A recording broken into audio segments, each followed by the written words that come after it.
the breaking point was when I said, I think I need to go carnivore for at least 3 days to try and heal up. And my mom's like, you're gonna make yourself crazy. Um, but I'm like, no, like I need to try this. Sonia, how did you find the carnivore diet? Well, um,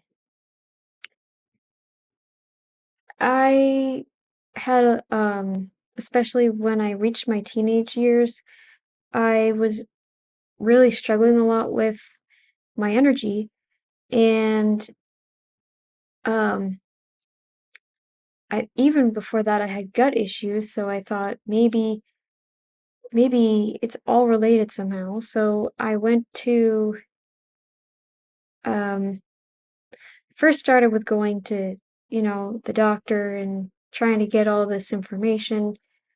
Um uh it really all started like my gut issues started when I was 11, but I didn't think much of it. I thought it was just, maybe I was sick or something. But then I turned 15, um, and that's when all the other issues started, like my energy. I had mental health issues. I started struggling with situational depression, which it did get pretty bad and it was quite frequent because there were a lot of things, other factors that kind of uh, made it hard. Like I am blind, so and I was born that way. I basically so I I'm not used to being able to see, but I felt like because of my blindness that people just would dismiss me, and a lot of the times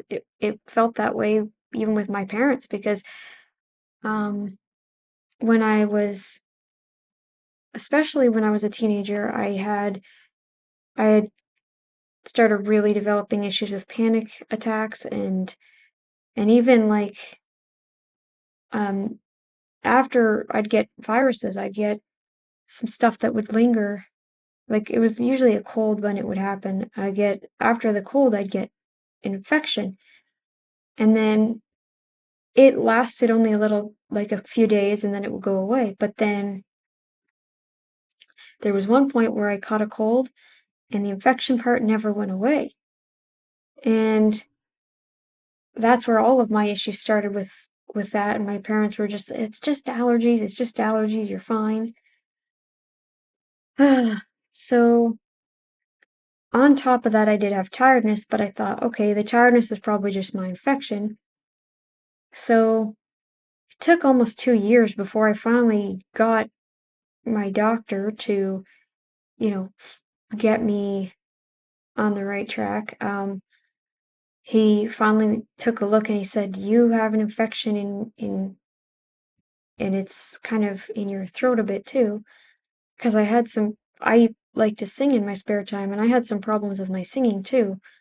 And I was like, that's probably why my throat does that sometimes. It would always do this weird croak thing when I'd sing. It was kind of weird, like I couldn't hold a note steadily. And so that that got treated. I was on antibiotics a lot as a kid, but that stopped as I got older. And so I thought maybe that was the reason for my gut. It'll probably just heal itself over time. I didn't know that antibiotics could cause permanent damage, but I don't think they did in my case. I think I'm lucky there. But the the issues with the tiredness persisted even after the treatment for the infection. I'm like, okay, well, is the infection still there a little? Because I do have a little bit of breathing stuff at times. Like, I don't know if it's asthma or what it is, but it never was diagnosed. Um, but then after getting um, having issues for 2 more years, can't deal with the tiredness anymore. And at this point, I'm starting to lose hair as well. And I'm like, okay, something's going on. And so we get, we go, I finally convinced my mother get me to the doctor again, because she thinks you're just not in shape enough, you're just blah, blah, blah. And sorry to interrupt, Sonia, but how old were you at this point? When I was 21, so when I finally Okay. went to get my blood done, my parents weren't very regular with that either. Um, but yeah, I was 21, and at this point, I was I just wasn't good. Like, I had the lung capacity then of probably a heavy smoker. I don't know. I couldn't even walk more than, huh, I couldn't walk my mother's pace, I'll tell you that. If I walked her pace long enough, I'd get like faint. I'd feel really sick and just like I'm about to pass out. I never actually did, but I come close before.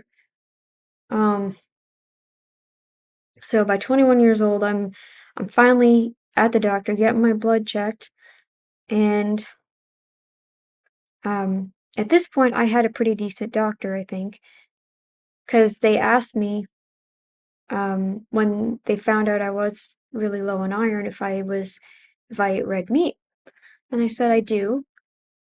In fact, I ate everything at the time. I thought, you should eat everything, and I'm like, how am I anemic? Because I try to make sure to include different varieties of things. And, you know, I wasn't the whole eat the rainbow type person, but I was like, as long as you cover the basics, like meat in especially at night and your veggies and things like that when you were given them. Um, we didn't have the healthiest diet overall though. But I thought, well, I do eat meat, so I didn't think there was anything there, but so went that led to getting pills and because of the iron being low, and we all know how that goes. That, well, for me in particular, um 30 days on them, and I tried improving my diet on top of that, eating more healthier things, like, or what I considered healthy at the time, like sunflower seeds and, fruits and less of the processed junk like chips and chocolate and stuff like that. Um, but that didn't help either. My iron never budged. Um, Not even 1 point. My hemoglobin only went up a little. So I'm like, okay, I'm gonna keep trying with my diet then. But no matter what I did, and that didn't go well. And then my doctor changed by, I think, March of 2018, I think. Yeah. And so, um, he he never said anything about red meat, never said anything about diet either. He just thought, well, all I ate was peanut butter sandwiches. That was probably all I was able to get in when I mentioned some of the food I ate. But no, I ate way more than that. But it wasn't the healthiest. And but then he said, okay, you'll I think because you're so extremely low, you should get infusions. So I don't regret it, but at the same time I do, because the reaction I had after the second infusion was not great. Um, I don't know why I reacted this way because they've never seen it before. Um, the infusions can cause like, I think most of the time they cause like vomiting and things like that. With me, they caused red hot burning feet, which was really weird. My mom said they were red, and I had these big welts on my legs. I could even feel, I remember I felt them too. Um, So I took, they gave me 25 milligrams of adrenaline, or not adrenaline, what's it called? Benadryl. There you go. Benadryl, and that in and of itself messed me up for a good rest of the day. But then I was fine after that, and I had the infusions once a week for 6 weeks. And And same reaction every time? no, they slowed it down. I asked if they could maybe slow it down because my friend went through a similar thing. So I was like, okay, maybe just slow it down a little bit because maybe my body was shocked by it or something the second time. And by this point, it was a year, into finding out I had the anemia. So I was 22 at this point. And I remember it clearly because it was after my 22nd birthday, right after that I went for my first one. So 6 years of it, 6 weeks rather of this, and it did help a little bit. What I didn't know was I was also borderline B12 deficient. Um, that sparked a whole new journey. I'm like, okay, so my iron was good. That was the main thing we focused on. For six for 6 months after, I'd be getting checked regularly and eat every 6 months. So after the infusions, my iron and both my iron and ferritin were really good, and my hemoglobin went up pretty good too. So I'm like, okay, we're good there. Um, but after about a year, after about 6 months even, my ferritin fell. My iron was pretty good; it remained high, but my ferritin went down really low. And I'm like, okay, why did that happen? And I, then 6 months after that, my ferritin went down 3 more points. I'm like, okay, what the heck's going on? My iron is decent, but my ferritin keeps falling. And so after that, I I started searching a little more into how to keep my ferritin and iron up together. And I just said the usual. My mom and I tried incorporating other new things like hummus and, adding more vitamin C to stuff. And that didn't help much because I started having issues with my tiredness still. Um, it would be paralyzing at times.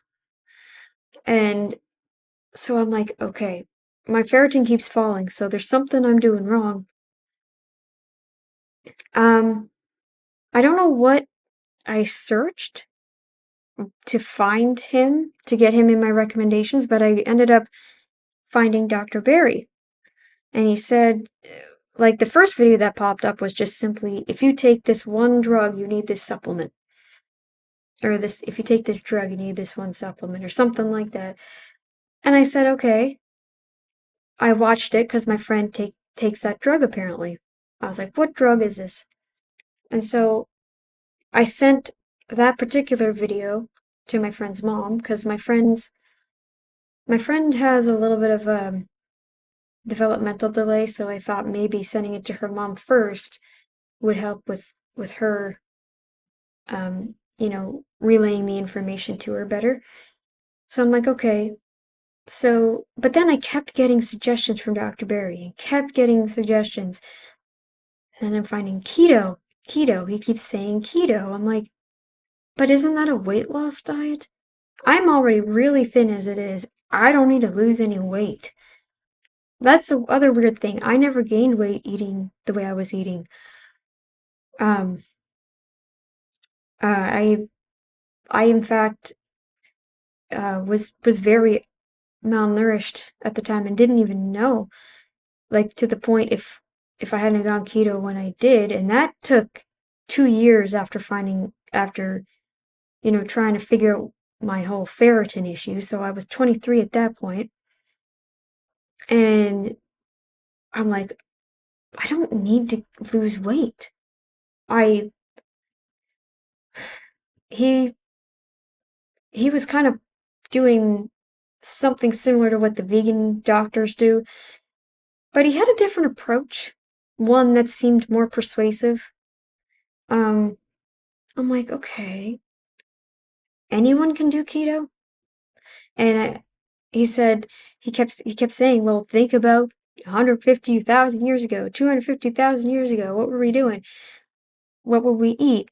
What was available?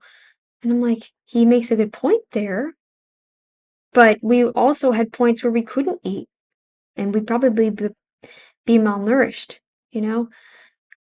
And so I'm thinking that's why we eat everything. It's because we want to stay nourished now that we can. Um, but then I looked into it more and I'm like, well, I eat meat and I'm not opposed to eating meat. I do believe that I'm in agreement with Dr. Berry here about eating a lot of meat 250,000 years ago. I might try this because I think I had diabetes at the time too, or developing diabetes. So I would have been one of those rare ones that are thin and diabetic at the same time. Um, so my mom said, uh, my mom didn't know if, like, I told my mom about trying keto because I was still living with her at the time. And she was like, well, okay, it's going to be hard. Um, but okay. So I went in cold turkey, pretty much.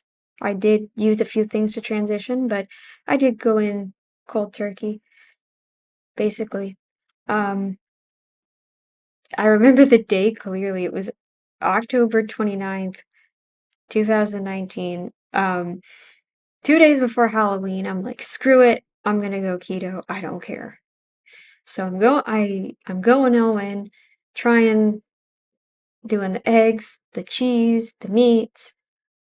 Um, we even did some soups as well, and I'm not a fan of soup. I don't know why.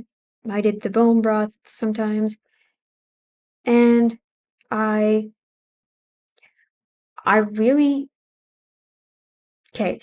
Forgot to mention this, but the panic attacks were really becoming an issue after I turned like 18. And with anemia, you can also have sleep um, disturbances. You get like restless legs, and you don't sleep, your quality of sleep's not great, just overall. And, and then on top of that, panic attacks. Um, I think anemia can cause stuff like that because you're so low that your body's like, what do I do? And so, um, that's just my opinion on it. But at this point, they were quite frequent and they would happen at night, of course, when I'm trying to sleep. Um, and 23, finally at 23, I start the keto. I have one panic attack that first night. Um, I don't know if it was the keto flu or just feeling anxious, but I did not have any more panic attacks since then that especially that weren't provoked because a lot of the times they weren't provoked. Um, so that was when I was like, okay, so there's something to this. And 3 days in, um, keto flu is really bringing me down, but I keep it going. I do the salt, I do the like the mineral salt, I do the I drink as much as I can. I lost so much water, and for me, that that was enough to make my mom concerned. And um, uh, after about 4 days, though, the keto flu went away and I started feeling really good. Um, so I'm like, okay, so that part's over with now. And so my mom, she mentions to me, "You lost a lot of weight." I'm like, "How? How? How do you know? What? Were Huh? were you heavier then than you are now? No. Mm. Um, I lost enough. Like it was very, very noticeable. Like it was concerning, really. Um, I lost like 7 pounds. It was pure inflammation at that time. And I'm like, it was inflammation. I said to my mom, it's inflammation. And she's like, you never had inflammation. I'm like, yeah, I did. I was going to the bathroom every friggin' hour. Um, so I actually thank Dr. Barry in a way for helping me find keto because he helped me realize that I was actually very like underweight and needed to gain at least some. I needed to find some way to gain weight back. Um, and I will agree, I still could use more weight. Um, that's a struggle for me right now. Um, because the food is just so filling, right? But, um, but so for a time, just went with it. I kept going with it. Um, my symptoms only got better and better, so I'm like, I don't want to quit. And Dr. Barry even said, are you losing too much weight on keto? He had a video about that. And he said, if you find you're too underweight, eat more carbs. Excuse me. So I started including a little more fruit in my diet just to try and up the carbs. Um, it took a long time. Um, there was a whole adjustment phase as well. And uh, I've had bowel issues since I was 19 and they've persisted even now. Sometimes I still have little flare-ups, but after like 3 months on the keto diet, I found that I was really struggling. Like my bowels are upset a lot. Um, oh, and when I lost all that weight, I lost my period for a little while. It was about 3 months that I lost it, but I must have started to put enough weight back on that it came back. Mhm. Um, but I was still a little bit nervous, but the bowel pain was really what I was trying to get rid of at the moment. And I didn't realize at the time that I was eating too much fiber for my body. And but I think I was because when I cut down on it, the breaking point was when I said I think I need to go carnivore for at least 3 days to try and heal up. And my mom's like, "You're gonna make yourself crazy." Um, but I'm like, no, like I need to try this. And I tell you, every time I go keto, like eating all the fiber and stuff, if I do that for long enough and then I switch over to carnivore, the gut dysbiosis happens every time. Not fun. 2 days of like rushing to the bathroom. So I'm like, you know what? It's better just to keep the fiber to like a minimal, very, very minimal amounts, if any at all. And so it took a while. Fruit fibers I could do a little bit better. And I think the fruit was what helped me gain a little more weight back. Um, I'm basically back to where I was when I started keto. Although I don't really like to say my weight because it's still very much under. Um, it just feels Well, that's pretty uncomfortable. you can keep it there. You don't have to release it. That's fine. Um, Yeah. um, so just to clarify, like you added the fruit back in, but then you went carnivore for a few days. Yeah, well, I was eating So veggies. you back. I was eating Sorry, go. veggies when I went carnivore because it was a lot of salad and stuff. I couldn't do it anymore. Mm, But the fruit, the only time I really eat fruit now is if it's in season or, and it's very rare now because the carbs don't help, but they don't hurt either. So I'm just like, take it or leave it. mm, Um, so I'm basically pretty much meat-based now. right. And how are things like you talked about the depression before, and Yeah. um, how's that now? That took, gosh, um, well, when I first moved out, I still had issues a little bit with it. Um,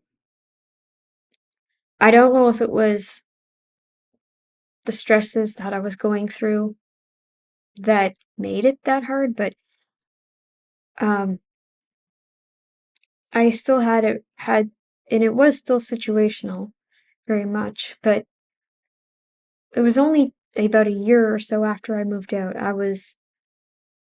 Let's see, it was 2021 when I moved out, and I was 24 at the time. Because I felt I was too much of a burden on my parents with the whole diet change, and plus I wanted to become a little more independent at least. Um, I do have care workers come to help me with the cooking and things like that, but other than that, I'm basically on my own now. But with it was hard getting care workers, getting like signed up to a program that could help with that when I first moved out, and I don't know, I think that contributed a lot to it, and my parents struggled a lot just helping me out and stuff. But the situational depression it it took at least a year or a year, maybe even a year and a half to fully fix itself. So, but yeah, it's pretty much gone now. Oh, nice. Um, and so what is a day of eating like for you? Like, are you eating 3 times a day? And is it basically beef, butter, bacon, eggs? Pretty much. My diet is like beef. I don't do a lot of cheese, but I do like beef, butter, and I include liver. Um, because I think because of me being a menstruating woman, I think that's really important. Um, and then I do uh, I'll get cheese when I want to get cheese, or sometimes I'll have bacon and eggs at my parents' um, because it's something that we all can have together without, I don't even need to have the toast. They have the toast. So, um, there's no, issue there. And then, um, I just do beef and salt mainly, and when I have the beef, um, and sometimes I will buy some processed meats. I find that, yeah, they're not the greatest meats, but they're, you know, um, something to kind of snack on or whatever if I want something a little extra or something different. Is this it for you? Do you feel like it's best to stick with this way of eating, or do you think you might vary things in going forward? Oh gosh, I will never ever go back to the way I was eating before. Definitely never do that. Um, I don't like I will be honest, I don't stick to it all the time because on rare occasions like birthdays or whatever, I'll have a small little sliver of cake or just something like that because my philosophy is to live a little. So I think I do think that, given that I did this for my malnourishment, that I don't see myself ever going back, like adding more plants or whatever. You start to feel so much better by eliminating something. It really makes no sense to go and add it back, right? It's Yeah. And I struggle to understand why, because there's some carnivores that are like, they, they've said like, and this isn't to bash on them directly, but it's like, they, they say like, oh, I felt so good. And then they're saying, oh, I'm gaining weight or this is happening, that's happening. And something needs to change. And a lot of the times they end up adding carbs in, and it's like, wait, but carbs got you to this point. And I worry for them really because it's like now you're just introducing something that could turn you all the way back to the standard diet. And I know I can't go back there. Like, and what about your blood sugars? Like, that would be a whole other thing. hmm. Yeah. I think in that situation, I think I've been there myself. Like I've been doing keto, Atkins, low carb, whatever you want to call it, for the last on and off for the last 23 years. Yeah. And I think what happens with a lot of people, myself included, is you go through cycles. You go on it, you feel good, and then it's like, oh, hang on, I've had this bit of a stall. What am I going to do? I'm going to add this back, and then you kind of fall off the wagon, and it's like just donuts and ice cream and whatever, and then Pop-Tarts. yeah, Pop Tarts. You just go on this cycle. Um, but then I think that there comes a point where you finally get away from that stuff. And I think for myself, I'm there. But I think for a lot of people, they still have to go through some iterations. Yeah. Mm. Yeah. Um, that's my theory anyway, based on my experience. That's Yeah. my bias. I'm interested in how your parents feel, especially your mum now.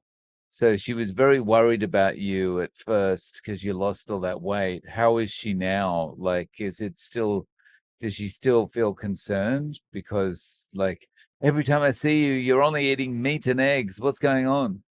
Um, well, no, she's a little more open to the whole idea, and I think now that she's seen me for a few years and doing this, um, my weight like stays, it's pretty consistent now. Um, so that's not really an issue, but and she doesn't seem too worried, especially now, because I haven't withered away. I haven't, needed the hospital. And friends have they commented that they would like to, this seems to be working well for you. I'd like to try it. Well, my friends they're actually okay with it, but they don't, they're kind of, I remember seeing one of your videos actually that said like, oh, that sounds like something, like, that sounds great that you're doing this. I can't do it because blah, blah, blah, or whatever. But my friends kind of seem like they have that kind of approach. Like, I don't think I could ever just eat meat all day, or, um, I don't think I could just eat, I gotta have my veggies at least or something. But eh, yeah, they're open to it though. They're No. like they're okay with me doing it. Although I had one care worker, um, she, oh man, it made me mad. I was trying to tell her like I know what I'm doing, and but she she said, "Well, you should at least try to have a banana a day or something." I'm like, come on, like I know what I'm doing. I've done this for years. Long story short, I come home with a banana. I don't eat it.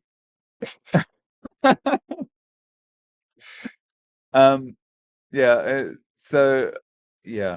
I think I would have been a little bit more upfront about my irritation if it was me. I would have been like, "You're a care worker. You're not a scientist. You're not a researcher." Yeah, and oh, there was one point where I think she said something about like you're like she was saying how her husband eats like a horse, and basically, I think she said, well, he's thin because he does all this work, and like it was basically implying that I'm thin because I just don't eat a lot or whatever.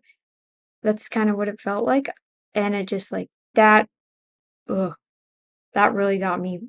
Sometimes it's hard to understand whether someone's just not careful with the way they say things, or if it's kind of this backhanded kind of, Yeah, um, really, I'm really happy to hear that Carnivore has worked its magic with you, Sonja, and helped you with things.